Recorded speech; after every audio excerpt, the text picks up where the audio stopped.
여러분, 전도서를 이해하는데 아주 중요한 키워드를 여러분들한테 좀 소개하고 수요일 통독 예배를 진행하려고 하는데요. 자, 앞에 보시면 이런 주제가 나와 있죠. 전도서가 말하는 헛됨의 의미는 무엇인가? 사실 이 전도서를 이해하는 데 있어서 이 헛됨의 의미, 1장부터 나오는 헛됨의 의미를 이해하지 못하면 사실은 전도서는 100번 읽어도 아무 소용이 없습니다. 여러분, 우리가 해마다 송구영신 예배 때 전도서를 통독하죠, 그죠? 그리고 제가 짧게 강의해 드리는 이유는 전도서는 솔로몬의 인생론이라고 할 만큼 구원받은 하나님의 백성들이 또 이 땅에 하나님의 형상을 가지고 살아가는 인생들이 무엇을 가지고 살아가야 할지를 명확하게 가르쳐주는 말씀이기 때문이에요. 우리 앞에 한번 보고 읽어볼까요? 1장 2절의 말씀인데 함께 읽습니다. 시작. 전도자가 이르되 헛되고 헛되며 헛되고 헛되니 모든 것이, 이렇게 전도서는 시작부터 어떤 말이 많이 반복돼요? 헛되다. 여러분들은 이 헛되다라는 말이 어떻게 느껴지세요? 헛되다. 이 전도서가 말하는 시작부터 전도자라고 하는, 풀어 설명하면 사실은 집회의 인도자 이런 뜻이에요. 우리가 말하는 예수 믿으세요, 예수 믿으세요 하는 전도자가 아니라 집회의 인도자예요. 인도자. 하는 말이 시작이 헛되고 헛되며 헛되고 헛되니 모든 것이 헛되도다 하면서 전도서 12장의 첫 구절이 시작돼요. 12장에 걸친 전도서에. 여러분들은 이제까지 전도서를 읽으면서 이 헛됨의 의미가 어떻게 와닿았느냐고 제가 지금 묻는 거예요. 어떻게 느껴지세요? 그렇죠. 가장 먼저 우리에게 와닿는 것이 다 쓸모없다, 헛되다, 텅 비었다, 별 의미 없다, 이렇게 우리에게 받아들여져요. 여러분, 우리가 이 전도서가 말하는 헛됨의 의미를 공허하다, 텅 비었다, 의미 없다, 허무하다라고 받아들여지는 이유는 유교적인 우리 관습 때문에 그래요.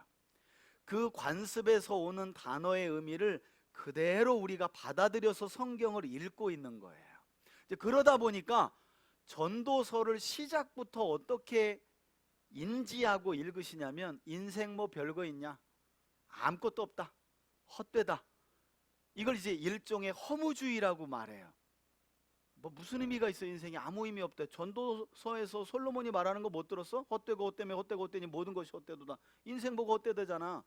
그러니까 인생은 아무것도 의미 없는 거야, 헛된 거야, 이렇게 이해하기가 쉽다는 거예요. 근데 여러분, 과연 전도서에서 이 헛됨의 의미를 의미 없다, 텅 비었다, 별것 없다 이런 뜻으로 말하고 있는가? 그렇지 않다는 걸 여러분들에게 말씀드리려고 그래요. 자, 전도서에서 헛됨의 의미는요, 한번 따라해 볼까요? 헤벨. 여러분, 헛되다라는 히브리어가 헤벨이에요. 그런데 헤벨의 뜻이 뭐냐면 입김, 추운 날 입김 나오죠. 입김과 수증기예요. 여러분, 입김이나 수증기는 금방 있다가 뭐예요? 사라지는 거죠. 그죠? 원래 이 헛됨이라고 번역된 헤벨은 입김을 말해. 그래서 시편에 보면 우리 사람은 입김과 같아서, 이게 헤벨의 뜻이에요. 그래서 원래 전도서에서 말하는 이 헛됨이라고 하는 헤벨의 의미는 잠깐 있다가 사라지는 순간을 의미하는 거예요. 다시 말해서 헤벨은 선하고 악하다고 하거나 좋고 나쁘다는 가치 판단이 들어가 있지 않아요. 단순히 긴 거, 영원한 것의 반대적인 의미로 짧다, 순간이다, 이걸 이제 불교적 용어로는 찰나다 이렇게 설명하죠. 여러분, 짧은 게 다 의미 없고 헛된가요? 그렇지 않죠. 왜? 여러분, 만일에, 자, 아까 봤잖아요. 여러분, 안개가 잠깐 있죠. 그래서 너희 인생은 뭐 같다 그래요? 안개와 같다 그래요. 여러분, 안개가 없으면, 이슬이 없으면 어떤 현상이 벌어지는 줄 아세요? 햇빛을 맞지, 비를 받지 못하는 모든 식물은 다 죽어요. 잠깐 있다가 없는 것이라고 나쁘다거나 의미 없는 게 아닙니다. 그래서 전도서는, 전도서에서 말하는 이 헛됨이라고 하는 원어인 헤벨은 잠깐 있는 속성의 현상을 의미하는 거지, 그러니까 나쁘다, 의미 없다, 별것 아니다라는 말을 우리에게 가르쳐 주지 않는다는 거예요. 영원한 것이다 라는 의미가 히브리어로 올람이라는 뜻이거든요. 그냥 올람의 반대가 헤벨이에요. 영원한 것은 좋은 거고 잠깐 있는 것은 악한 건가요? 그렇지 않죠. 어떤 경우는 긴 인생을 살았는데 너무너무 악하고요, 어떤 경우는 안개처럼, 입김처럼, 수증기처럼 잠깐 살았는데 너무 의미 있는 삶을 사는 사람들이 있어요. 그러니까 잠깐 있다가 사라지는 속성이라 그래서 나쁘거나 악하다는 게 아니라는 거예요. 그러니까 여러분들이 전도서를 읽을 때 헛되다는 의미를 잡고 허무하다, 의미 없다, 아무것도 소용없다라고 읽으시면 안 된다는 거예요. 그래서 전도서 1장을 읽어보면 자연 만물에 대한 이치를 얘기하면서 자연 만물은 영원 불변성을 가지고 하나님이 지으신 창조의 순서대로 계속 불변하게 간다. 해는 떴던 곳에서 해지는 곳으로 계속 가고 다음날 뜨면 계속 간다. 이건 영원히 하나님이 만들어 놓은 창조의 질서다. 그 영원히 불변하는 창조의 질서에 비하면 우리 인생은 너무 찰나와 같다. 그래서 의미 없다는 게 아니에요. 반대되는 개념을 이해하는 것 뿐이에요. 너무 짧으니까 이 짧은 인생에 정신 차려야 된다는 말이에요, 사실은. 그러니까 짧으니까 의미 없다는 게 아니라 너무 짧으니까 정신을 바짝 차려서 하나님과 하나님의 말씀에 집중해야 된다는 걸 강조하는 게 전도서예요. 의미 없다는 게 아니라. 자, 그래서 이제 이거 예화로 하나 들어보면 여러분 너무 쉬워요. 자, 보세요, 앞에를.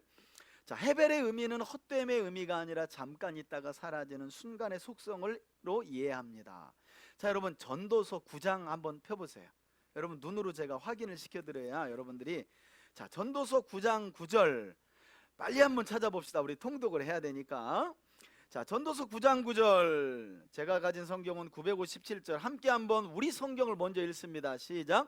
내 헛된 평생의 모든 날, 곧 하나님이 해 아래서 내게 주신 모든 헛된 날에 내가 사랑하는 아내와 함께 즐겁게 살지어다.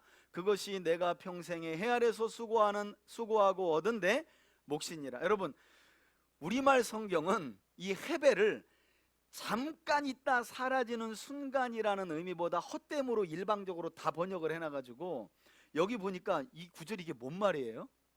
보세요. 내 헛된 평생의 모든 날, 어차피 평생 살아봐야 헛되대요. 그런데 뭐라고 하냐면 하나님이 해 아래서 내게 주신 모든 헛된 날, 평생은 헛된데 그 하나님이 주신 헛된 날 내 사랑하는 아내와 즐겁게 살래. 아니 이게 뭔 말이요? 이게 말이요 밥이요?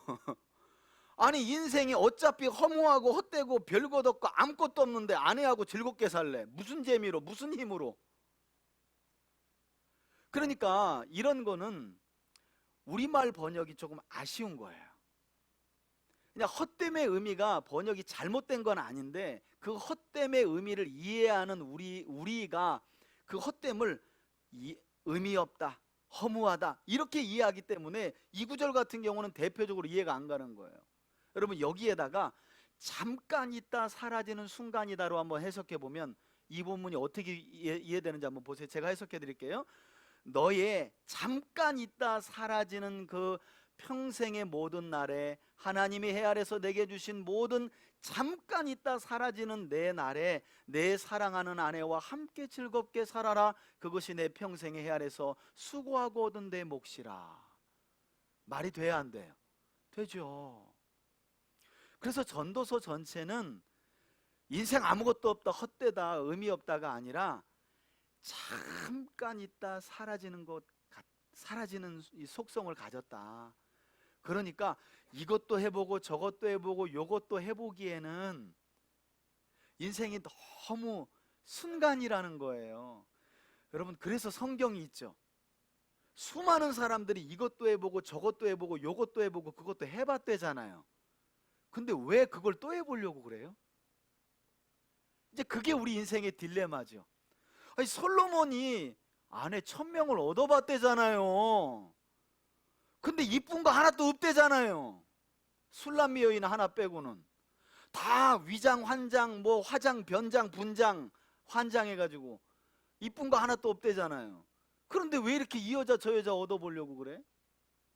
은근 많이 쌓아봤지만 역시 행복하지 않대잖아요. 사업도 많이 전도서에 해봤대잖아요. 그래서 돈도 많이 벌어봤다는 거 아니겠어요? 그런데 행복은 거기에 없다 그러잖아요. 그렇게 이야기를 하는데 이게 우리 마음에 새겨지고 들려지질 않으니까 자꾸 우리는 이 잠깐 있다가 없어지는 속성을 가진 짧은 인생에 그 나머지를 낭비하다가 허비해버리고 마는 거예요. 누구 책임이에요? 그렇죠.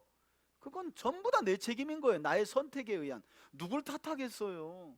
내가 관심 갖고 내가 거기에 마음을 쏟고 내가 그걸 이루려고 한 게 오늘날 내 인생의 결론인데, 지난 건 어쩔 수 없어요. 한번 따라 합시다. 오늘부터. 예, 여러분. 그래서 누구든지 그리스도 안에 있으면 새로운 피조물이라. 이전 것은 지나갔으니 보라 새 것이 되었도다. 할렐루야. 예, 여러분, 오늘 들은 말씀 보니까 내가 왜 그렇지 그러지 마시고 이제 이미 지나갔어. 남은 인생이라도 잠깐 있다가 없어지는 우리 인생의 속성을 기억하고. 그래서 전도서는요, 과거의 지혜도 미래의 지혜도 없다는 거예요. 오늘 주어진 관계, 오늘 주어진 식탁, 오늘 주어진 일에 거기서 만족을 얻으래요. 예, 미래를 희망하는 거 중요하지만 희망 고문에 불과해. 왜? 내일은 우리 시간표가 아니에요. 하나님이 허락하셔야 내일이 있는 거예요. 예, 그러니까 여기서도 또 누구 빠졌지 뭐 안 오니 이러지 마시고 우리 이 시간을 즐기는 거예요. 할렐루야. 이게 여러분 이 헤벨의 참 의미를 가지고 살아가는 거예요.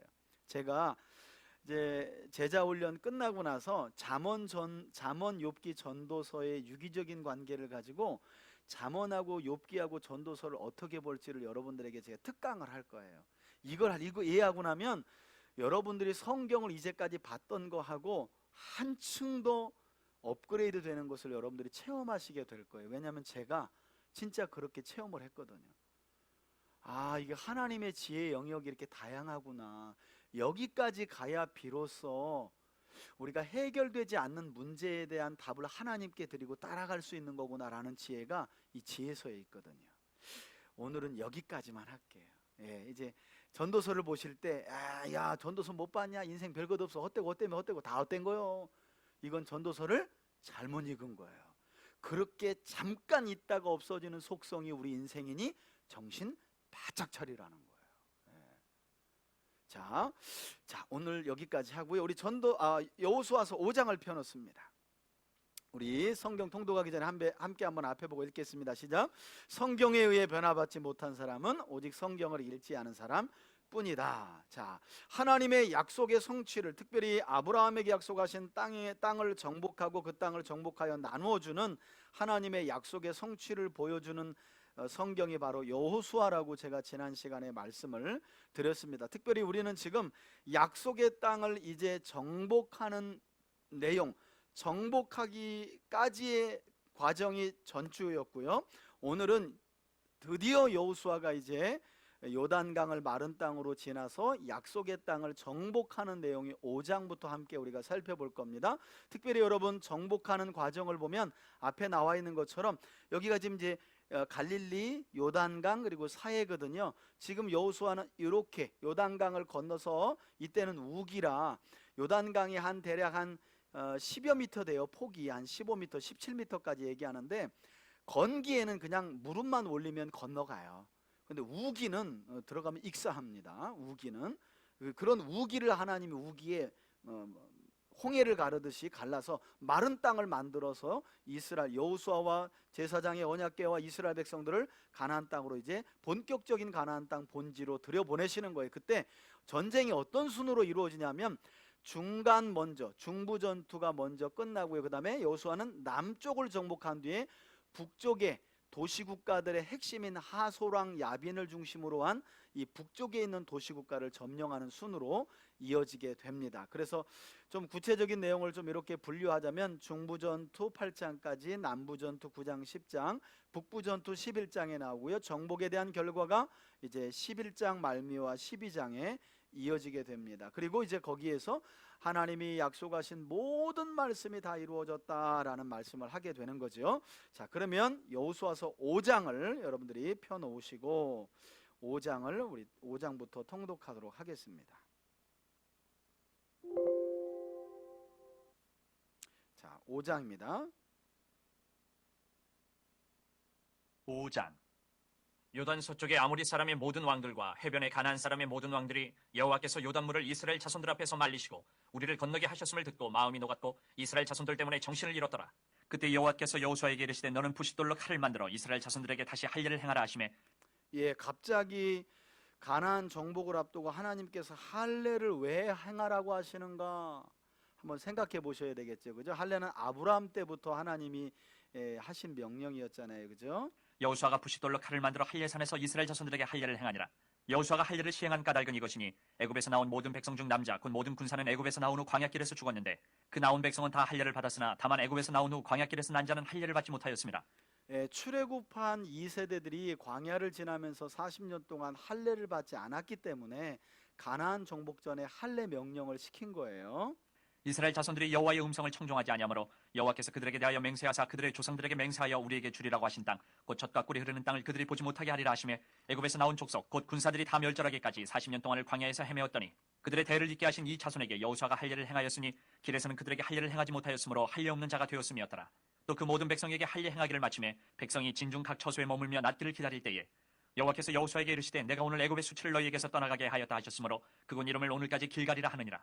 그래서 길갈의 의미는 수치를 굴려보내다. 여러분, 이 길갈이 왜 중요합니까?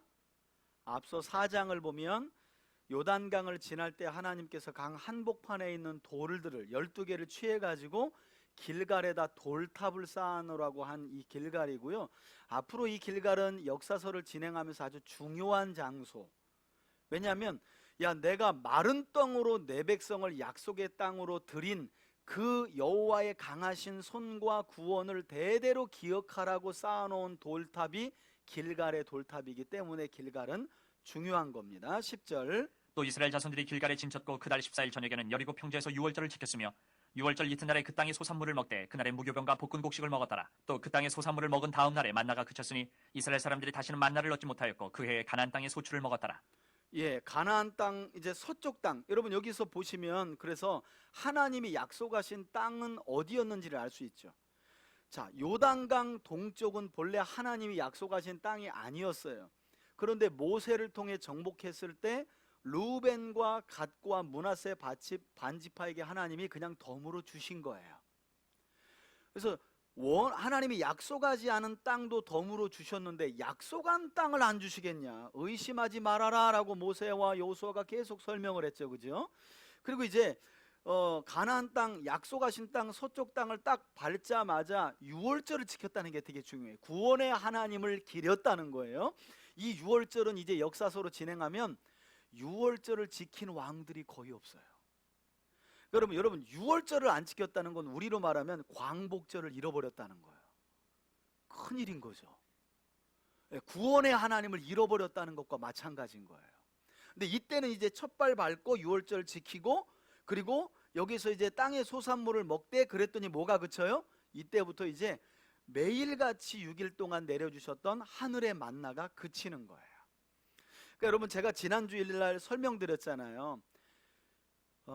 오병이어의 사건 이후에 예수님이 군중들이 제자들에게 몰리자 명령했다고, 야 빨리 배에 타라 하고 갈릴리 북서쪽에 있는 벳세다로 보내시고 나서 주님이 기도하실 때 제자들이 큰 풍랑을 만나 어려운 지경을 보고 바다 위를 걸으시죠.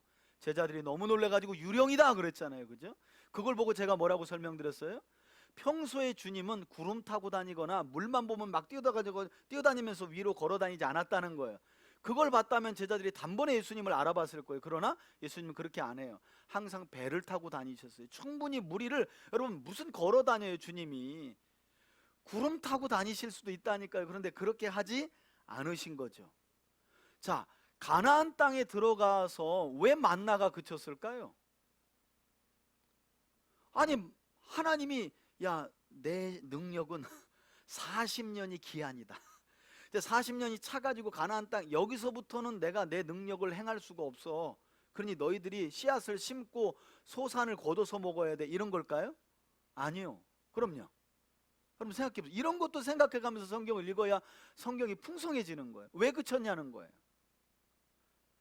여러분, 이렇게 생각하시면 돼요. 애가 태어나서 젖을 먹고 하는데 초등학교 갔는데도 젖을 달라 그러는 거예요. 밥을 안 먹고. 그럼 얘는 어떻게 되는 거예요? 심각한 거죠. 그런 차원에서 생각하시면 돼요. 이제 약속의 땅에 들어가서는 다시금 하나님이 만드신 창조의 질서를 따라 땅에 심고 거두는 원리를 따라 살게 하신 거예요. 그리고 여기서 더 하나. 여러분, 심고 거두면 기적이 아닙니까? 여러분, 그런 생각 안 해보셨어요? 아니, 우리가 작년에 거둔 씨앗을 보관했다가 땅에 그냥 감춰놨는데 여기서 열매가 또 열려. 이거 기적 아니에요? 맞아요. 이건 우리 수고라고 또 생각하는 거야. 만나는 기적이고. 얼마나 어리석은지 몰라. 제가 농사를 져보니까 진짜 기적인 걸 알게 돼요. 고구마 줄거리 심었는데 고구마가 7, 8개가 열려. 머리통만한 게. 이거 기적 아니에요? 다 기적이라니까요. 생각해보면 다 그래요. 하나님께서 만나를 주시는 기간이 있고, 이제는 만나를 그치고 하나님의 말씀의 원리를 쫓아가면서 네가 심고 거두는 그런 단계가 있는 거예요. 그래서 하나님이 가나안 땅에 들어가서는 만나를 거둬 가시는 거죠. 자, 13절 볼게요. 여호수아가 여리고에 가까이 이르렀을 때에 눈을 들어본즉 한 사람이 칼을 빼어 손에 들고 마주 서 있는지라. 하나님의 여호수아가 나가서 그에게 군대 묻되 너는 우리를 장관이죠. 위하느냐 우리의 적들을 위하느냐 하니 그가 이르되 아니라 나는 여호와의 군대 대장으로 지금 왔느니라 하는지라. 여호수아가 얼굴을 땅에 대고 엎드려 절하고 그에게 이르되 내 주여 종에게 무슨 말씀을 하려 하시나이까. 여호와의 군대 대장이 여호수아에게 이르되 내 발에서 신을 벗으라 내가 선 것은 거룩하니라 하니 여호수아가 그대로 행하니라. 예, 이 문장은 출애굽기 3장에서 시내산의 떨기나무에서 하나님이 모세를 만나 주실 때하고 똑같은 내용이죠. 그죠? 여호수아를 만나 줄 때도 내가 선 곳이 거룩한 곳이니 발을 벗어라. 여러 가지 신학자들의 해석이 있습니다. 군주 관계에서 신을 벗었다라는 고백도 있고, 하나님의 임재가 있는 거룩한 곳이니 여긴 더러움이 있으면 안 된다 하고 너 발을 벗어라라고 하신 거예요. 그래서 여호수아가 그대로 하게 됩니다. 자, 이렇게 가나안 땅 본격적인 서쪽 땅 정복을 하려 할 때 할례도 행하고, 그죠? 할례를 행하라는 거예요. 그리고 유월절을 지키고 만나가 그쳤고 하나님의 군대 장관을 만나 하나님의 소명을 이제 여호수아가 받습니다. 그리고 이제 본격적으로 6장에서 이제 가나안 서쪽의 첫 성인 여리고를 이제 점령하는 거예요. 여기 보면 우리가 눈여겨봐야 할 숫자가 자꾸 반복돼요. 7이라는 숫자예요. 여러분, 7은 하나님의 완전함을 드러내요. 완전함, 구원과 완전함을 드러내는 숫자이기도 합니다. 자, 어떻게 여리고성이 무너지나를 보세요. 6장. 이스라엘 자손들로 말미암아 여리고는 굳게 닫혔고 출입하는 자가 없더라. 여호와께서 여호수아에게 이르시되 보라 내가 여리고와 그 왕과 용사들을 내 손에 넘겨주었으니 너희 모든 군사는 그 성을 둘러 성 주위를 매일 한 번씩 돌되 엿새 동안을 그리하라. 그러니까 6바퀴를 돌고 제사장 7은 7 양각 나팔을 잡고 언약궤 앞에서 나아갈 것이요 7째 날에는 그 성을 7번 돌며 그 제사장들은 나팔을 불 것이며 제사장들이 양각 나팔을 길게 불어 그 나팔 소리가 너희에게 들릴 때에는 백성은 다 큰 소리로 외쳐 부를 것이라. 그리하면 그 성벽이 무너져 내리리니 백성은 각기 앞으로 올라갈지니라 하시매 눈의 아들 여호수아가 제사장들을 불러 그들에게 이르되 너희는 언약궤를 메고 제사장 7은 양각 나팔 7을 잡고 여호와의 궤 앞에서 나아가라 하고 또 백성에게 이르되 나아가서 그 성을 돌되 무장한 자들이 여호와의 궤 앞에서 나아갈지니라 하니라. 예, 여러분, 이거 지금 누가 싸우시겠다는 거예요? 하나님이 싸우시고 하나님이 무너뜨리시겠다는 거니까 너희는 잠잡고 6일 동안 매일 하루 한 바퀴씩 돌고 마지막 날 나팔을 불면 어떻게 해요? 7바퀴를 돌라 그러는 거. 이게 하나님의 명령이었습니다. 여러분, 여리고성이 어떻게 무너지나를 잘 보면 우리 삶의 여리고성과 같은 문제들도 어떻게 무너지는지에 대한 우리가 답을 얻을 수 있는 거예요. 한번 잘 보세요. 자, 한 선교단체나 또 어떤 교회들은 이걸 가지고 이제 땅 밟기 기도를 만들어낸 거예요. 여러분, 이건 매우 비성경적인 겁니다. 땅밟기 기도라는 건 성경에 없어요. 그것은 샤머니즘하고 기독교가 짬뽕된 성경적이지 않은 거예요. 예. 여러분들이 꼭 기억하시기 바래요. 8절. 여호수아가 백성에게 이르기를 마침에 제사장 일곱은 양각 나팔 일곱을 잡고 여호와 앞에서 이제 나아가며 나팔을 순종하죠. 불고 여호와의 언약궤는 그 뒤를 따르며 그 무장한 자들은 나팔 부는 제사장들 앞에서 행진하며 후군은 그의 뒤를 따르고 제사장들은 나팔을 불며 행진하더라. 여호수아가 백성에게 명령하여 이르되 너희는 외치지 말며 너희 음성을 들리게 하지 말며 예, 아무 말도 하지 말라. 너희 입에서 아무 말도 내지 말라. 그리하다가 내가 너희에게 명령하여 외치라 하는 날에 외칠지니라 하고 여호와의 궤가 그 성을 한 번 돌게 하고 그들이 진영으로 들어와서 진영에서 자니라. 예, 여러분 대단하죠, 그죠? 그러니까 이걸 보면 뭘 기억하셔야 되냐면, 와, 그래도 광야 40년의 훈련이 어느 정도는 출애굽 2세대들에게 성과가 있었구나. 어떤 성과가 있어요? 부모 세대가 다 죽어간 걸 봤어요. 불순종하다가. 그런 40년을 보낸 거예요. 눈만 뜨면 장례식. 그걸 보고 후세대들이 교훈은 그래도 얻은 것 같아요. 아무 말도 하지 마. 입 다물고 하나님 외치라는 날 외쳐 그랬더니 계속 6일 동안 돌면서 쉿쉿 하고 돈 거예요. 하나님의 말씀이 그대로 이루어져요. 놀라운 건 진영에 돌아와서 잤다는 거예요. 여러분, 여리고성은 지금도 성지순례 가면 볼 수 있거든요. 견고한 성이에요. 고고학자들이 밝혀놓은, 절대 무너질 수 없는 아주 견고한 성이라는 거예요. 그 성을 앞에 놓고 지금 이스라엘 군대는 어떤 상황이에요? 금방 잊어버리셨어요? 할래 안 할래? 남자들이 전부 다 포경 수술한 다음이란 말이에요. 이거요, 앞에서 껍죽대다가 여리고성 문 열리고 군대 나오면 전부 다 어떻게 도망갈 거예요? 지금 할례를 행한 뒤인데 어떻게 도망갈 거예요? 도망도 못 가.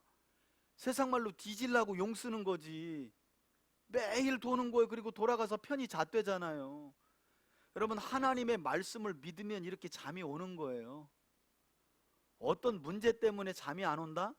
하나님의 말씀을 믿어보세요. 그러면 잠이 와요. 진영으로 돌아가서 잠을 잔대잖아요. 자, 조금 더 볼게요. 12절. 또 여호수아가 아침에 일찍 일어나니 제사장들이 여호와의 궤를 메고 제사장 일곱은 양각 나팔 일곱을 잡고 여호와의 궤 앞에서 계속 행진하며 나팔을 불고 무장한 자들은 그 앞에 행진하며 후군은 여호와의 궤 뒤를 따르고 제사장들은 나팔을 불며 행진하니라. 그 둘째 날에도 그 성을 한 번 돌고 진영으로 돌아오니라. 엿새 동안을 이같이 행하니라. 일곱째 날 새벽에 드디어 일곱째 날이죠. 그들이 일찍 일어나서 전과 같은 방식으로 여러분, 여호수아서를 읽어보면 특징 중에 하나가 일찍이 일어났다. 일찍이 일어났다. 특별히 여호수아의 리더십을 보면 일찍이 하고 백성 앞서예요. 전군 앞으로가 아니라 나를 따르라예요. 여호수아는. 이게 기독교적인 리더십이라는 것도 기억해야 되죠. 자, 더 볼게요. 그 성을 일곱 번 도니 그 성을 일곱 번 돌기는 그날뿐이었더라. 예, 그러니까 총 지금 13바퀴 돈 거예요. 7일까지. 16절. 일곱 번째 제사장들이 나팔을 불 때에 여호수아가 백성에게 이르되 외치라. 여호와께서 너희에게 이 성을 주셨느니라. 이 성과 그 가운데 있는 모든 것은 여호와께 온전히 바치되 기생 라합과 그 집에 동거하는 자는 모두 살려주라. 이는 우리가 보낸 사다들을 그가 숨겨주었음이니라. 너희는 온전히 바치고 그 바친 것 중에서 어떤 것이든지 취하여 너희가 이스라엘 진영으로 바치는 것이 되게 하여 고통을 당하게 되지 아니하도록 오직 너희는 그 바친 물건에 손대지 말라. 은금과 동철 기구들은 다 이제부터가 여호와께 중요하죠? 구별될 것이니 그것을 여호와의 곳간에 들을지니라 하니라. 이에 백성은 외치고 제사장들은 나팔을 불매 백성이 나팔 소리를 들을 때에 크게 소리질러 외치니 성벽이 무너져 내린지라. 할렐루야. 백성이 각기 앞으로 나아가 그 성에 들어가서 그 성을 점령하고 그 성 안에 있는 모든 것을 온전히 바치되 남녀노소와 소와 양과 나귀를 칼날로 멸하니라.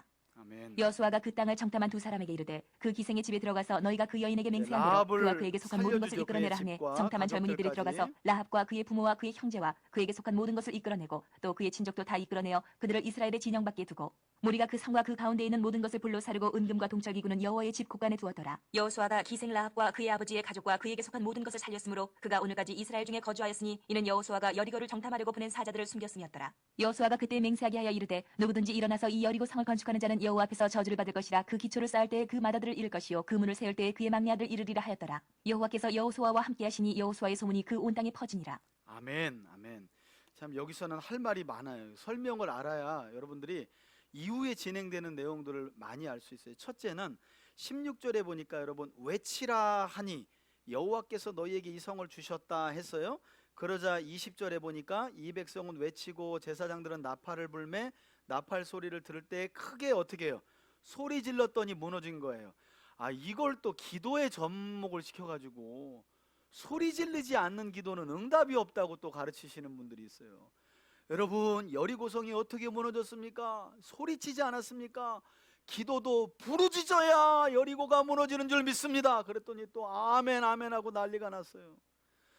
여러분, 성경을 이렇게 읽어버리면 백날 읽어봐요 소용없어요. 여러분, 왜 여리고성이 무너졌다고요? 외쳤더니 무너졌어요. 그럼 외친 건 어떤 의미가 있는 거예요? 하나님의 말씀에? 그렇지요. 순종을 하였더니 넘어진 거지 소리가 커서 넘어진 게 아니란 말이요. 소리가 넘어뜨린 게 아니라 순종이 여리고를 무너뜨린 줄 믿습니다. 이게 또 기도할 때 여러분 지금 여리고 무너져 가고 있으니까 조금만 더 소리 지르려고 와 하고 막 아이고 이러고 있어요. 이러고 여러분, 순종이 무너뜨리는 거예요. 외치라 했으니 외쳤잖아요. 잠잠하라 했더니 잠잠했죠. 그 순종이 여리고성을 무너뜨렸다는 거예요. 두 번째는 여기 보면 기생 라합의 가족을 여호수아가 살려주죠. 너 창에다가 빨간 줄을 달아라. 그래서 그걸 보고 그 집에 있는 사람들을 여리고를 점령할 때 다 살려줘요. 이걸 이제 신약의 야고보서에 가면 예수님의 동생이었던 야고보가 뭐라고 2장에서 설명하냐면 이걸 믿음이라고 얘기해요. 믿음은 그냥 믿습니다가 아니라 그 믿음은 반드시 순종을 낳는다는 거예요. 믿음과 행함은 하나라는 거예요. 그러니까 백날 뭘 안다고 말해봐야 안대로 안 행하면 그건 믿음 아니라고 얘기해요. 그러면서 꺼내놓는 얘기가 이 얘기예요.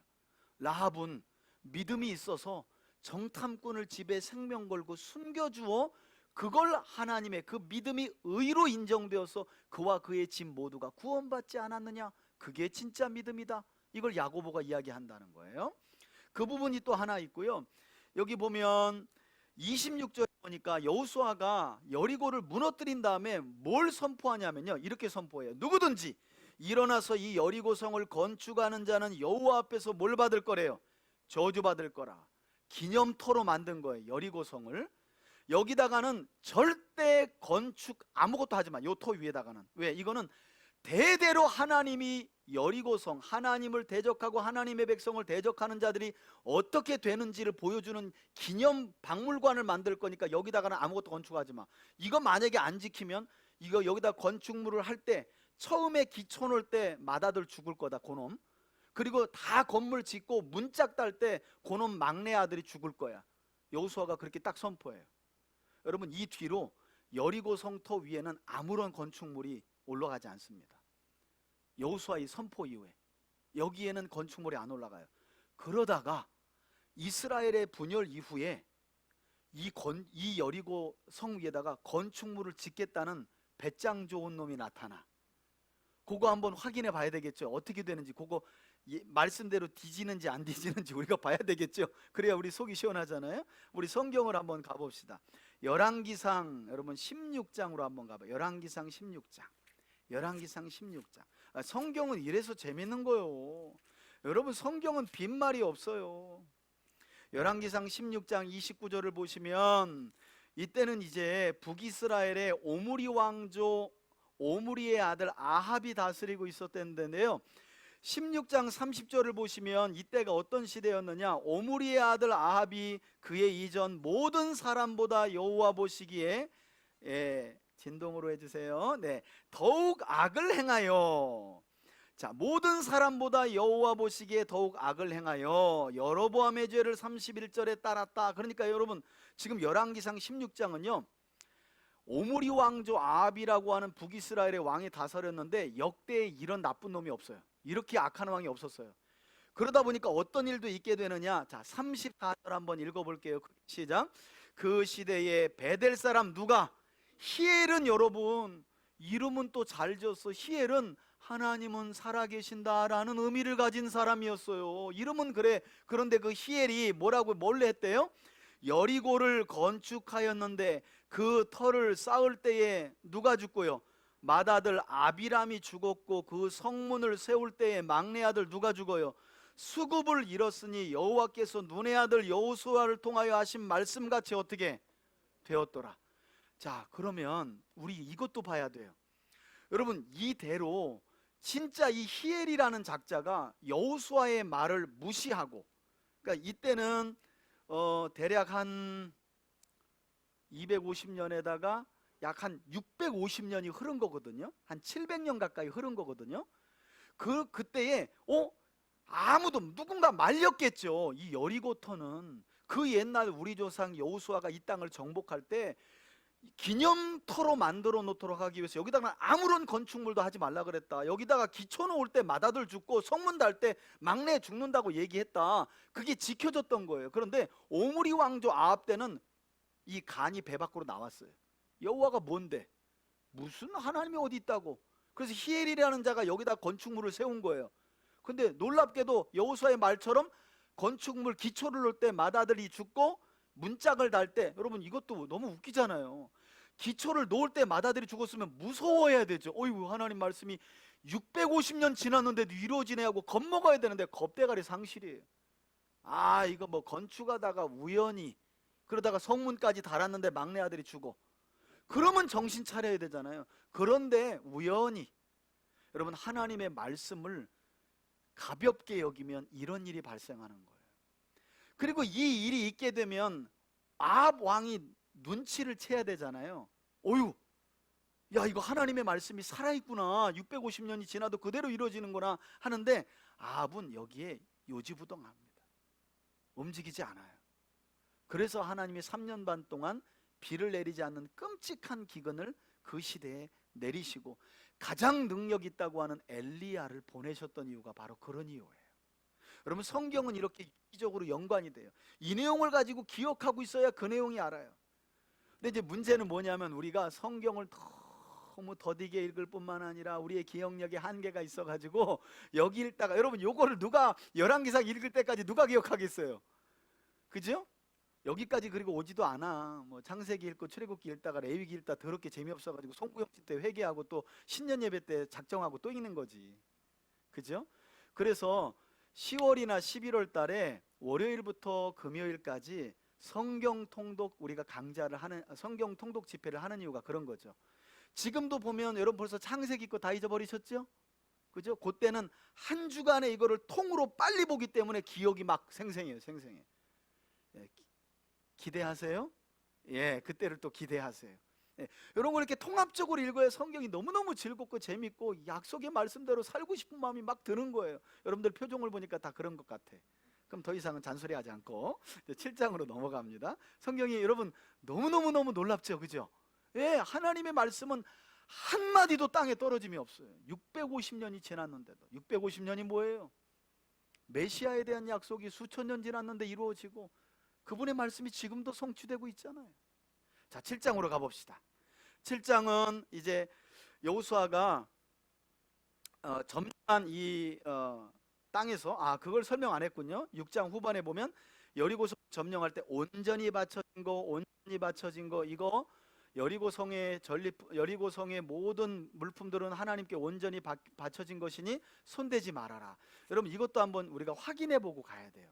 그래야 성경을 알 수 있어요. 레위기로 한번 가봐요. 레위기 맨 마지막 27장으로 한번 가보십시오. 27장. 자, 여기 보면 레위기는 언약의 핵심적인 내용이 다 나오고 있는데 특별히 27장은 거룩한 삶의 완성에 대한 이야기를 해요. 이게 다가 아니라, 그러니까 하나님의 말씀을 따라 거룩하게 산다는 건 특징적으로 이렇게 말할 수 있다는 거. 첫 번째, 서원한 것은 반드시 지키는 믿음. 이게 거룩한 삶이라는 거예요. 두 번째, 첫 것은 하나님의 것임을 인정하는 믿음. 세 번째가 뭐예요? 28절에 보니까 온전히 바쳐진 것을 손대지 않는 거. 그러니까 이건 하나님 거다라고 말하면 손대지 않는 거. 이게 거룩이라는 거예요. 그리고 이제 마지막에 11조가 나오죠. 그건 하나님 거니까 손대지 말라는 거예요. 그 가운데 우리가 주목해야 될 건 27장 28, 29절이에요. 여리고성은 하나님께서 뭐라 그래요? 온전히 바쳐진 거다. 온전히 바쳐진 거니까 손대지 말아라. 그런데 이제 손댄 일이 발생한 거예요. 그것도 유다 지파에서 아간이라는 자가 여리고성을 함락할 때 신할산에 외투하고 은금 일부를 인마이 폭해돼 가지고 자기 장막 밑에다 감춰 버렸어요. 이 일 때문에 아이성을 점령하는 일이 실패로 돌아가는 내용이 7장이에요. 그래서 여기 보면 온전히 바쳐진 물건에 손댔다라는 말을 어마어마하게 여러 번 이야기해요. 왜? 온전히 바쳐진 것에 손댔다는 건 하나님의 말씀이 깨졌다, 그러면 전쟁에서 진다, 이코로 이렇게 되는 거예요. 자, 여러분, 아이성은요 여리고에 비하면 아주 작은 성이에요. 그래서 전쟁 시작부터 이스라엘이 여호수아에게 한 10명만 보냅시다, 쉽게 말하면. 이거 뭐 아이고 여리고도 무너뜨렸는데 저깟 아이성 뭐 별것 아니죠. 그런데 거기서 졌어요. 뭐 때문에요? 하나님의 말씀에 불순종해서, 손대지 말라는 것에 손댔기 때문에. 사실 헤렘이라는 개념은요, 히브리어 개념은 제가 1시간 동안 설명을 드려도 부족해요. 헤렘이라는 건 하나님께 온전히 바쳐줬다는 거예요. 근데 헤렘은 여러분 원리가 있어요. 하나님께 온전히 바쳐줬다고 헤렘인데 거기 누군가가 손을 대잖아요. 그러면 손댄 자가 같이 바쳐줘요, 죽어서. 왜냐하면 손대는 건 하나님께 아니라는 거거든요. 이게 내 거라는 거거든요. 그럼 하나님이 보여주시는 거예요. 헤렘이라고 말한 게 내 건지 네 건지. 그래서 손대면 같이 생명도 데려가는 거예요. 봤지? 너까지도 내 거야, 이렇게. 이게 헤렘의 개념이에요. 여기에 아간이 손을 대버린 거예요. 그래서 아이성 전쟁이 실패합니다. 7장 보세요. 7장. 이스라엘 자손들이 온전히 바친 시작부터 온전히 바쳐진 것의 물건에 손을 댔다. 레위기의 말씀이 깨졌다. 그러면 이제 뭐 뻔한 거 아니겠어요? 언약을 듣지 아니하고 불순종하면 언약의 저주가 임하게 되는 거죠. 물건으로 말미암아 범죄하였으니 이는 유다 지파 세라의 증손 삽디의 손자 갈미의 아들 아간이 온전히 바친 온전히 바쳐진 물건 나오면 무조건 밑줄 쳐보세요. 몇 개가 나오나? 물건을 가졌습니다. 여호와께서 이스라엘 자손들에게 진노하시니라. 여호수아가 여리고에서 사람을 베델 동쪽 페다온 곁에 있는 아이로 보내며 그들에게 말하여 이르되 올라가서 그 땅을 정탐하라 하매 그 사람들이 올라가서 아이를 정탐하고 여호수아에게로 돌아와 그에게 이르되 백성을 다 올라가게 하지 말고 2-3천 명만 올라가서 아이를 치게 하소서. 그들은 소수이니 모든 백성을 그리로 보내어 수고롭게 하지 마소서 하므로. 예, 이 정도였다는 거예요. 다 올려보낼 필요도 없습니다. 아이성 별것 아닌데요 뭐. 그런데 4절. 백성 중 3,000명쯤 그리로 올라갔다가 아이 사람 앞에서 도망하니 아이 사람이 그들을 36명쯤 쳐 죽이고 성문 앞에서부터 스바림까지 쫓아가 내려가는 비탈에서 쳤으므로 백성의 마음이 녹아 물같이 된지라. 와, 아무것도 아닌 성 앞에서 지고 사람이 죽으니까 이스라엘 백성들이요, 조금 전 여리고 무너뜨릴 때 와 했던 사기가 완전히 다 끝나버렸어요. 마음이 다 녹아버렸어요. 무서워가지고. 6절. 여호수아가 옷을 찢고 이스라엘 장로들과 함께 여호와의 궤 앞에서 땅에 엎드려 머리에 티끌을 뒤집어 쓰고 저물도록 있다가 전쟁에 졌으니까 하나님 이게 무슨 일입니까? 여리고도 무너뜨렸는데 이 코딱지만한 아이성에서 왜 우리 이스라엘군이 죽은 겁니까? 하고 탄식하는 거예요. 7절. 이르되 슬프도소이다. 주 여호와여 어찌하여 이 백성을 인도하여 요단을 건너게 하시고 우리를 아무리 사람의 손에 넘겨 멸망시키려 하셨나이까? 우리가 요단 저쪽을 만족하게 여겨 거주하였다면 좋을 뻔하였나이다. 차라리 요단강을 안 건넜으면 안 건넜지. 하나님, 요단강까지 마른 땅으로 건너게 하시고 왜 여기서 우리 백성을 죽이십니까? 여호수아는 아직 몰라요, 무슨 일이 일어났는지. 8절. 주여 이스라엘이 그의 원수들 앞에서 돌아섰으니 내가 무슨 말을 하오리까? 가난 사람과 이 땅의 모든 사람들이 듣고 우리를 둘러싸고 우리 이름을 세상에서 끊으리니 주의 크신 이름을 위하여 어떻게 하시려 하나이까 하니 여호와께서 여호수아에게 이르시되 일어나라, 어찌하여 이렇게 엎드렸느냐? 이스라엘이 범죄하여 내가 그들에게 명령한 나의 언약을 어겼으며. 예, 레위기 언약 아까 보셨죠? 27장 28, 29절을 어겼으며 또한 그들이 온전히 바친 물건을 여기 가져가고 또 나오네요, 그릇질하며 온전히. 속이고 그것을 그들의 물건들 가운데 두었느니라. 그러므로 이스라엘 자손들이 그들의 원수 앞에 능히 맞서지 못하고 그 앞에서 돌아선다니 이는 그들도 온전히 바친 것이 됨이라. 그 온전히 바친 물건을 너희 중에서 멸하지 아니하면 내가 다시는 너희와 함께 있지 아니하리라. 너는 이런. 여러분, 이거 무서운 말이죠. 하나님 거라 그랬는데 그걸 내 거라고 하고 숨겨놓으면 하나님과 맺은 언약이 깨지는 건데, 그러면 하나님이 뭐 하지 않겠대요? 함께 하지 않겠다는 거예요. 그래서 제가 이전에 어떤 말을 많이 들었냐면, 우리가 눈만 뜨면 하루 시작할 때 하나님 나와 함께하여 주옵소서라는 기도가 중요하다. 근데 여러분 생각해 보세요. 자녀가 너 이거 하지 마, 이거 하면 안 돼 라고 하는 말마다 족족이 어겨. 근데 그 자녀가 엄마 나 안아주세요, 엄마 나 안아줘 라고 말하면 부모라도 기쁜 마음으로 알아줄 수 있겠어요? 얘가 하는 족족이 고의적으로 깨트리는데 엄마 나 안아줘요, 나 사랑해줘요 그래요. 사랑하는 게 아니라 뺨을 그냥 한 대 그냥 후려치든지 엉덩이를 후려치든지 그러지 않겠어요? 그죠? 그렇잖아요. 그러니까 우리가 하나님과 함께 해달라는 기도 중요한데요, 그러려면 우리가 하나님의 말씀에 순종하고자 하는 마음도 중요해요. 그리고 여러분 더 나아가서 더 중요한 건요, 우리가 여호와의 말씀을 읽고 듣고 순종하잖아요. 그러면 당연히 하나님은 우리와 어떻게 해요? 함께 하시는 줄 믿습니다. 임마누엘의 비결은 여기 있는 거예요. 자, 계속해서 봅시다. 13절. 일어나서 백성을 거룩하게 하여 이르기를 너희는 내일을 위하여 스스로 거룩하게 하라. 이스라엘의 하나님 여호와의 말씀에 이스라엘아 너희 가운데 온전히 바친 물건이 있나니 너희가 그 온전히 바친 물건을 너희 가운데서 제하기까지는 내 원수들 앞에 능히 맞서지 못하리라. 온전히 바쳐졌다는 건 내 거를 말해요.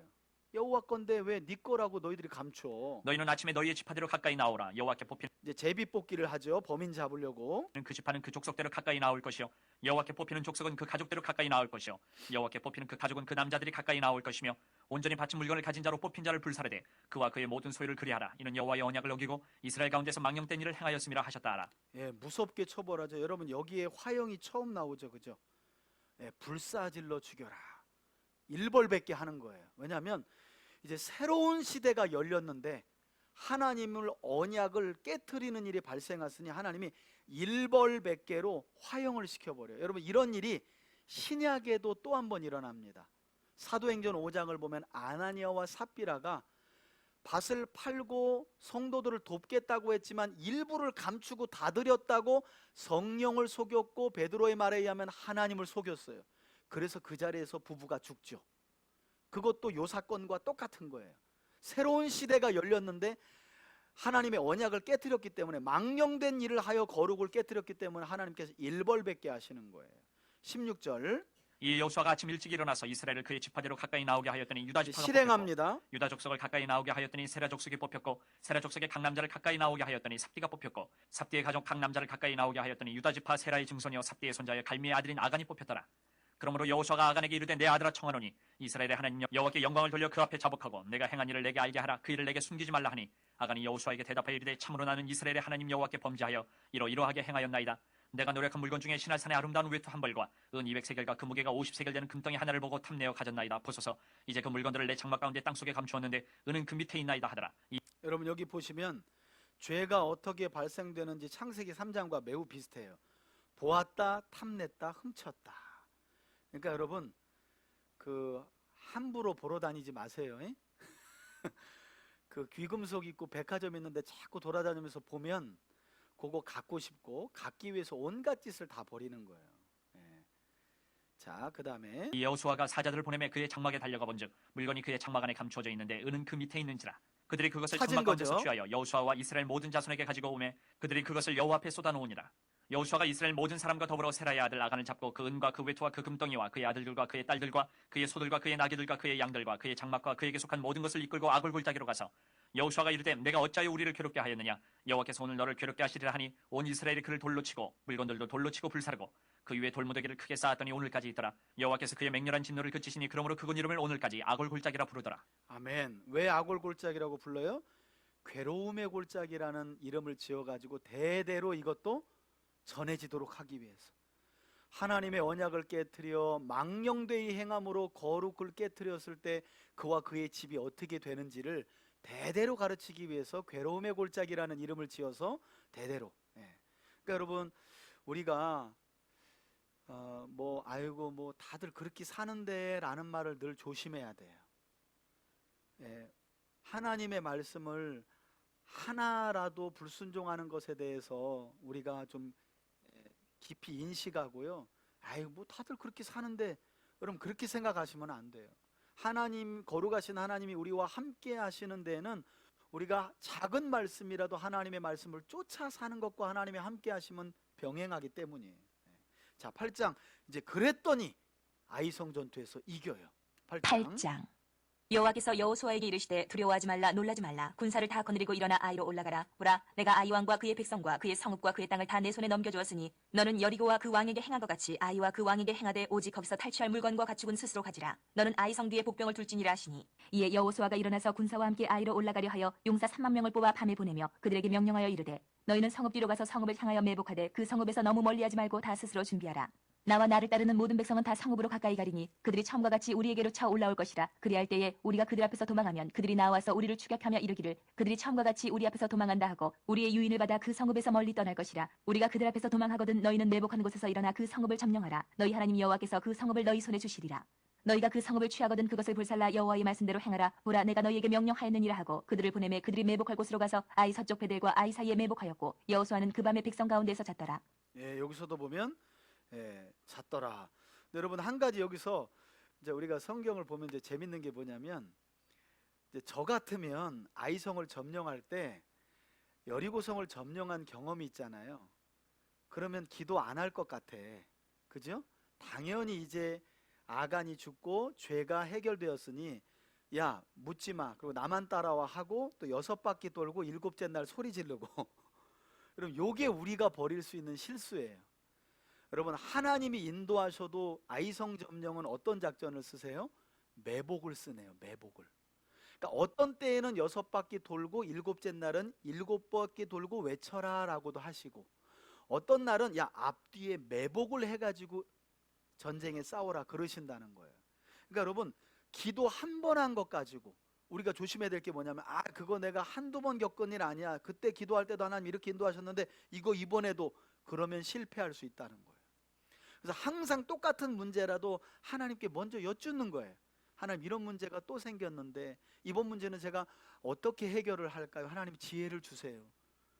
지난번처럼 이거 뭐 지난번에도 뭐 6바퀴 돌고 외쳤더니 모르는데 이것도 아무것도 아니지 그러면 넘어질 수 있다는 거예요. 그런 교훈도 우리에게 주죠. 그래서 매복 이야기를 많이 해요. 요걸 잘하는 게 누구냐면 나중에 사무엘 하에 가서 다윗이 요걸 잘해요. 너무 신기하게 똑같은 블레셋과 싸우는데 성경도 이어져 그냥 블레셋과 싸워. 근데 어떤 날은 진군, 어떤 날은 매복했다는 거예요. 똑같이 블레셋과 싸우는데 하나님의 인도하심을 이렇게 다윗이 잘 받았다는 거예요. 그러니 7, 8장에 다윗이 어디로 가든지 이겼더라는 말씀이 나오는 거예요. 그러니까 여러분 쉬운 거일수록 더 기도해야 돼. 아무것도 아닌 문제일수록 더 기도해야 아무 것인 문제도 기도하게 되는 거예요. 아무것도 아닌 문제 가지고 기도 안 하시잖아요. 아무 것인 문제는 기도할 엄두가 안 나요. 또 양심은 있어가지고 이렇게 말해. 아무것도 아닌 거에서 기도 안 했는데 아무 것인데 내가 어떻게 하나님께 필요를 구하냐는 거예요. 아이고 양심은 또 더럽게 있어가지고. 그럴 때는 그냥 안면 몰수하고 하나님께 나가는 거예요. 하나님 잘못했어요. 제가 할 수 있고 쉬운 것들이라고 하나님께 안 물어봤는데 그러다가 이런 문제가 왔어요. 하나님 이거 도와주세요. 그럼 하나님 도와주세요. 자, 더 봅시다. 10절. 여호수아가 아침에 일찍 일어나 백성을 점호하고 이스라엘 장로들과 더불어 백성의 앞서 아이로 올라가매 그와 함께 한 군사가 다 올라가서 그 성읍 앞에 가까이 이르러 아이 북쪽에 진치니 역시 하나님 그와 아이 말씀대로 사이는 한 돛장이라 있더라. 순종합니다. 그가 약 5,000명을 택하여 성읍 서쪽 베델과 아이 사이에 매복시키니 매복. 여러분 매복이 이기는 게 아니라 순종이 이기는 거예요. 이와 같이 성읍 북쪽에는 온 군대가 있고 성읍 서쪽에는 복병이 있었더라.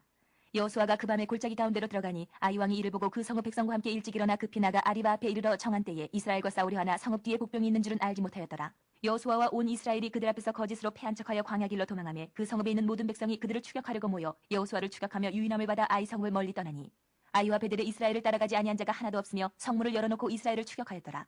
여호와께서 여호수아에게 이르시되 내 손에 잡은 단창을 들어 아이를 가리키라. 내가 이 성읍을 내 손에 넘겨주리라. 여호수아가 그의 손에 잡은 단창을 들어 그 성읍을 가리키니 내 손을 드는 순간에 매복 복병이 그의 작전이 자리에서 성공한 급히 일어나 성읍으로 달려들어가서 점령하고 곧 성읍에 불을 놓았더라. 아이 사람이 뒤를 돌아본즉 그 성읍의 연기가 하늘에 닿은 것이 보이니 이 길로도 저 길로도 도망할 수 없이 되었고 광야로 도망하던 이스라엘 백성은 그 추격하던 자에게로 돌아섰더라. 여호수아와 온 이스라엘이 그 복병이 성읍을 점령함과 성읍의 연기가 오름을 보고 다시 돌이켜 아이 사람들을 쳐 죽이고 복병도 성읍에서 나와 그들을 치매 그들이 이스라엘 중간에 든지라. 어떤 사람들은 이쪽에서 어떤 사람들은 저쪽에서 쳐 죽여서 한 사람도 남거나 도망하지 못하게 하였고 아이 왕을 사로잡아 여호수아 앞으로 끌어왔더라. 이스라엘이 자기들을 광야로 추격하던 모든 아이 주민을 들에서 죽이되 그들을 다 칼날에 엎드러지게 하여 진멸하기를 마치고 온 이스라엘이 아이로 돌아와서 칼날로 죽이매 그날에 엎드러진 아이 사람들은 남녀가 모두 12,000명이라. 아이 주민들을 진멸하여 바치기까지 여호수아가 단창을 잡아든 손을 거두지 아니하였고 오직 그 성읍의 가축과 노력한 것은 여호와께서 여호수아에게 명령하신 대로 이스라엘이 탈취하였더라. 이에 여호수아가 아이를 불살라 그것으로 영원한 무더기를 만들었더니 오늘까지 황폐하였으며 그가 또 아이 왕을 저녁 때까지 나무에 달았다가 해질 때에 명령하여 그의 시체를 나무에서 내려 그 성문 어귀에 던지고 그 위에 돌로 큰 무더기를 쌓았더니 그것이 오늘까지 있더라. 27절에 보니까 이제는 안 훔쳤다는 거죠. 여호와께서 여호수아에게 명령하신 대로 탈취하였다. 자, 그리고 나서 이제 30절 보니까 그때 여호수아가 이스라엘의 하나님 여호와를 위하여 에발산에 한 제단을 쌓았으니 이는 여호와의 종 모세가 이스라엘 자손에게 명령한 것과 모세의 율법책에 기록된 대로 쇠 연장으로 다듬지 아니한 새 돌로 만든 제단이라.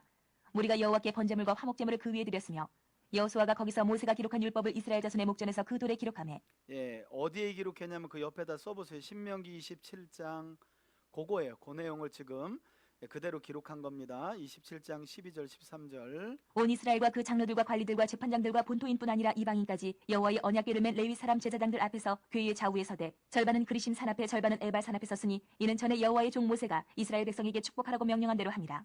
그 후에 여호수아가 율법책에 기록된 모든 것대로 축복과 저주하는 율법의 모든 말씀을 낭독하였으니 모세가 명령한 것은 여호수아가 이스라엘 온 회중과 여자들과 아이와 그들 중에 동행하는 거류민들 앞에서 낭독하지 아니한 말이 하나도 다 없었더라. 같이요? 아멘, 아멘. 여러분, 왜 이 아이성을 점령한 후에 이 세겜에 가서 에발산과 그리심산 이야기를 왜 할까요? 이것은 모세가 그렇게 하라고 율법의 신명기 27장에 명령하라고도 했고요. 가나안 땅을 정복하는 과정을 이 말씀과 연이어서 생각해 보세요. 여리고성이 어떻게 무너졌어요? 여호와의 말씀에 순종할 때 무너졌어요. 아이성에서 왜 실패했어요? 예, 온전히 바쳐진 것에 손대지 말라고 하는 여호와의 말씀에 불순종했더니 졌어요. 이게 가나안 땅에서 살아갈 이스라엘의 복된 삶과 저주의 삶이라는 거예요. 가나안 땅에서는 하나님의 말씀이 운영되는 땅이기 때문에 그 말씀대로 하면 형통할 것이고, 말씀대로 하지 않으면 너희들이 여리고를 가나안 땅을 점령할 때 있었던 것처럼 그렇게 실패하고 낭패를 볼 거니까 기억하라는 의미에서 교육학적으로 다시 한번 에발과 그리심산에서 축복의 말씀과 저주의 말씀을 백성들에게 낭독해 준 거예요. 그러니까 여러분, 우리가 복된 삶을 살아가기 위해서는 여호와의 말씀을 쫓아가는 거예요. 그렇지 않으면 낭패 볼 수밖에 없어요. 아이성같이 쉬운 인생의 문제 앞에서도 낭패 보는 게 우리에게 놓여진 삶이라는 거예요. 그걸 잊지 말라고 에발산과 그리심산에서 말씀을 읽어준 거예요. 첫 번째 우리 기도 제목인데요.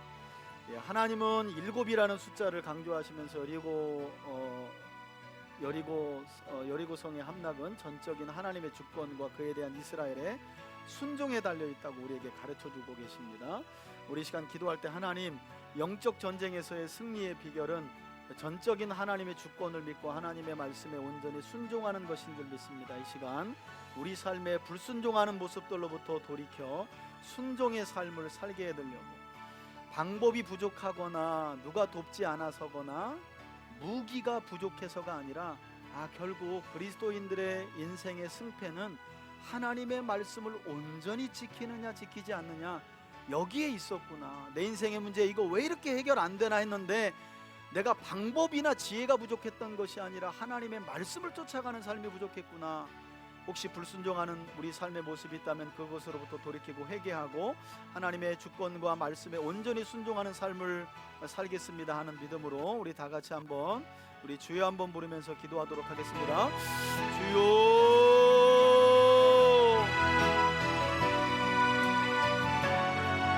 하나님 아버지, 아브라함께 약속하신 약속의 땅을 여호수아와 출애굽 이스라엘로 하여금 정복하게 하셨습니다. 가나안 서쪽 땅의 첫 성인 여리고를 정복할 때 하나님은 이스라엘 백성들에게 여호수아를 통해 6일 동안 한 바퀴씩 돌되 7째 날에는 7바퀴를 돌고 6일 동안은 아무 말도 하지 말며 7일째 7바퀴를 돈 뒤에 나팔 소리가 들리면 성을 향하여 외치라고 명령하셨고, 여호수아와 이스라엘 백성들은 하나님께서 명령하신 말씀에 온전히 순종하여 견고하고 단단히 닫힌 여리고성을 무너뜨리게 된 줄 믿습니다. 하나님, 이것은 영적인 원리입니다. 우리 인생에도 수시로 나타나는 여리고성, 우리가 무너뜨려야 할 삶의 문제들이 있습니다. 어떻게 무너질 수 있겠습니까? 우리가 여호와의 말씀에 귀를 기울이고 하나님의 말씀에 온전히 순종할 때에 우리 인생의 여리고성과 같은 문제들은 하나하나 허물어지고 무너지게 될 줄 믿습니다. 잠잠해야 할 때를 알게 하시고 소리쳐 외치며 기도해야 할 때를 분별할 수 있도록 은혜 더하여 주시기를 원합니다. 무엇보다도 하나님의 말씀에 철저히 순종하는 믿음이 우리 안에 있기를 원합니다. 하나님, 이 시간 기도하는 이들의 삶에 무너지지 않는 여리고성, 하나님의 말씀을 듣고 순종하기를 결단하며 나아가는 우리 성도들의 기도를 통해 무너질 수 있도록 인도하여 주옵소서. 지금이 어느 때인지를 분별하게 하옵소서. 하나님이 잠잠하라 하시면 불평하지 않고 원망하지 않고 누구를 탓하지 않고 잠잠하게 하시고, 소리쳐 외치라 하면 하나님을 굳게 의지하며 약속의 말씀을 믿고 외치는 저희들 되게 하여 주옵소서. 그리하여 우리 인생에 견고하고 단단한 여리고 성들이 하나하나 무너져갈 수 있도록 인도하여 주옵소서. 하나님, 우리 성도들의 가정에 또 우리 교회가 무너뜨려야 할 여리고 성들이 있습니다. 하나님의 말씀에 순종할 때에 그와 같은 여리고 성들은 단단한 여리고 성일지라도 견고한 여리고 성일지라도 무너질 줄 믿습니다. 주님, 여호와의 말씀에 온전히 귀를 기울이고 온전히 순종하는 저희들 다 되게 하여 주옵소서. 하나님의 말씀만을 온전히 쫓아가는 저희들 되길 원합니다. 여리고 성은 무너질지어다. 우리 성도들의 삶에 견고히 닫혀있는 여리고 성들은 주의 말씀을 쫓아 순종하는 우리 성도들의 믿음을 통해 하나하나 허물어질지어다. 하나님, 무너지게 하시고 허물어지게 하시고, 그리하여 하나님의 말씀이 살아있고 하나님의 영광이 드러날 수 있도록 인도하여 주옵소서. 하나님, 하나님의 영광이 그를 통해 드러나길 원합니다. 주님, 도와주옵소서. 우리 성도들에게 믿음을 더하여 주시옵소서. 믿음을 더하여 주옵소서. 우리 교회 위에도 하나님께서 믿음 더하여 주시길 원합니다. 주님, 은총을 내려 주옵소서. 은총을 내려 주옵소서. 우리 가족 성도들의 가정과 교회를 긍휼히 여겨 주옵소서. 견고하게 닫힌 그 어떤 여리고 성일지라도 하나님의 말씀에 순종하는 우리의 믿음을 통해 무너지게 될 줄 믿습니다. 주님, 우리 자녀들의 삶에 견고히 닫힌 여리고 성도 주의 말씀에 귀를 기울이며 순종하는 우리 자녀들의 믿음을 통해 무너지게 하옵소서. 무너지게 하옵소서. 그리하여 여호와의 말씀이 살아있음을 나타내 보여 주옵소서. 아멘, 아멘, 아멘, 아멘. 하나님, 그와 같이 하실 줄 믿습니다. 그와 같이 하실 줄 믿습니다. 우리 두 번째 기도 제목입니다.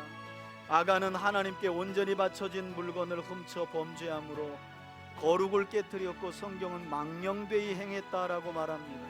아이성 점령의 실패와 그 가족 모두가 아골골짜기에서 불에 타 죽게 되는 처형을 당하고 말았다고 성경은 우리에게 말씀합니다. 우리 시간 기도할 때 하나님, 우리의 불순종으로 인하여 나뿐만 아니라 내 자녀나 가족이 어려움 당하고 있지는 않은지, 또 교회의 일원으로서 나의 불순종으로 인해 교회 공동체가 내가 알지 못하는 사이에 공동체 전체가 어려움을 당하고 있지는 않은지, 하나님, 만약에 그런 일이 있다면 저를 용서해 주시고 불의에서 돌이킬 수 있도록 하나님 은혜 달라고, 하나님의 것을 온전히 하나님께 드리는 청지기적인 신앙과 믿음으로 살게 해달라고, 그래서 우리 삶의 아이성들이 하나하나 무너지게 해달라고 우리 다 같이 주여 한번 부르며 기도하겠습니다.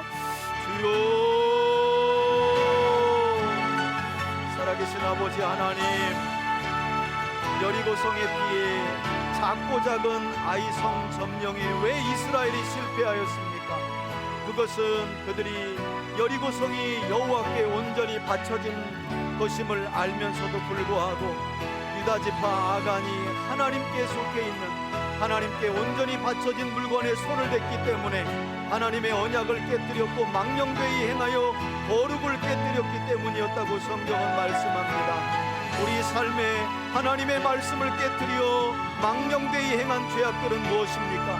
지금도 불순종하고 있는 망령된 죄악들은 무엇입니까? 그것 때문에 아이성의 점령은 실패하고 있다는 사실을 기억하게 하여 주옵소서. 하나님, 다시 한번 간구하며 결단하길 원합니다. 주님, 하나님께 온전히 드려진 것에 손대지 않는, 하나님의 말씀을 하나라도 어기지 않는, 하나님 연약하지만 주의 말씀에 온전히 순종하며 살아가는 저희들 되기를 원합니다. 하나님의 것을 하나님의 것으로 온전히 인정하여 드리는 믿음 가운데 살아가기를 원합니다. 레위기 27장에 보면 서원한 것은 반드시 하나님께 드릴 것이요 첫 것은 하나님의 것임을 인정하여 드릴 것이요 온전히 바쳐진 것은 하나님의 것이니 드릴 것이요 10의 1조는 하나님의 것이니 온전히 드릴 것이라 말씀합니다. 이외에도 하나님의 말씀을 온전히 지켜 순종하는 것이 바로 청지기적인 삶을 살아가는 것인 줄 믿습니다. 하나님, 청지기적인 삶을 통하여 온전히 하나님의 말씀에 순종하게 하시고 거룩한 삶을 살아가며 우리 인생의 모든 문제를 해결하시고 구원하시는 하나님의 능력을 경험하며 살아갈 수 있도록 인도하여 주옵소서. 우리 성도들의 가정이 하나님의 것을 하나님의 것으로 인정하여 드릴 수 있는 가족들이 되게 하여 주시고, 우리 성도들의 자녀들이 하나님의 것을 하나님의 것으로 온전히 인정하여 드릴 수 있는 복된 가정 되게 하여 주옵소서. 예수님은 물질과 하나님을 겸하여 섬길 수 없다고 우리에게 강력하게 말씀하여 주셨습니다. 아직도 물질의 마음을 빼앗겨 있다면 주님, 아간의 삶을 반면교사 삼게 하여 주시고 말씀을 깨뜨려 거룩을 깨뜨리는 일이 없도록 도와주옵소서. 거룩한 말씀을 깨뜨리면 거룩하신 하나님이 함께 하시기 어렵습니다. 하나님, 우리의 불순종과 불의와 죄악을 용서하여 주시고 다시 한번 깨끗게 하여 주시사 거룩하신 하나님과 동행하는 믿음의 삶을 살아가는 우리와 우리 가정과 자녀들과 교회 공동체가 되게 하여 주옵소서. 하나님, 도와주옵소서. 하나님, 우리 성도들의 가정 기억하여 주시고 개인의 기도 제목도 기억하여 주시길 원합니다. 질병으로 고통당하는 자들 한 분 한 분 기억하사 하나님, 믿음의 기도를 통하여 병든 자를 일으켜 주시고 우리 성도들의 가정이 복음으로 충만하고 하나님 나라의 영광으로 충만한 가정들이 되게 하여 주옵소서. 하나님의 말씀에 귀를 기울이고 넘어졌을지라도 서로가 손을 잡아주며 다시금 일어나 하나님의 말씀에 귀를 기울이고 하나님의 말씀에 귀를 기울이며 순종하는 삶을 통해 하나님의 구원을 경험할 수 있도록 인도하여 주옵소서. 그런 우리 교회 공동체가 되길 원합니다. 우리 3대 교회를 기억하여 주옵소서. 주님, 우리 수요 통독 예배를 기억하시고 말씀을 사모하는 자들, 진리를 사모하는 자들, 성령 충만한 자들이 말씀 앞으로 나와 말씀을 듣고 하나님의 몸된 교회와 하나님 나라를 세워갈 수 있도록 인도하여 주옵소서. 주님, 도와주시기를 원합니다. 도와주시기를 원합니다. 제가 기도하겠습니다. 아버지 하나님, 여리고성이 어떻게 무너졌습니까? 큰 소리가 여리고성을 무너뜨렸습니까? 아무것도 아닌 작은 아이성은 왜 점령하지 못했습니까? 군대의 숫자가 부족해서입니까? 성경은 여호와의 말씀에 순종하여 여리고가 무너졌고 여호와의 말씀에 불순종하여 아이성 점령이 실패하였다고 우리에게 말씀하고 있습니다. 하나님, 거룩하고 복된 하나님의 말씀을 소홀히 여기지 않는 우리가 되게 하여 주시고 말씀과 함께하는 거룩한 삶을 통해 우리와 함께 하시는 구원의 하나님의 능력을 경험하며 살아가는 우리 교우들 되게 하여 주옵소서. 모든 사람이 안 된다 하여도 주의 말씀을 따라가면 되는 줄 믿습니다. 하나님은 우리 인생에 견고하게 닫힌 여리고라도 무너뜨려 주시는 구원의 하나님이신 줄 믿습니다. 하나님의 말씀에 귀를 기울이며 약속의 말씀에 순종하게 하여 주시고 무엇보다도 청지기적인 삶을 살아가며 하나님의 것을 하나님의 것으로 인정하여 드리는 거룩한 삶을 살아가며 복을 누리는 우리 교우들 다 되게 하여 주옵소서. 축복하며 예수님의 거룩하신 이름으로 기도합니다. 아멘. 이제는 우리 주 예수 그리스도의 은혜와 하나님 아버지의 사랑과 성령의 교통하심이 오늘도 다시 한번 여호와의 말씀에 순종하여 살아가기를 소원하고 결단하며 나아가는, 그래서 무너지지 않는 인생의 여리고를 무너뜨리는 승리의 삶을 살아가기를 결단하고 소원하는 우리 교우들 머리 위에 이제로부터 영원토록 함께 계실지어다. 아멘.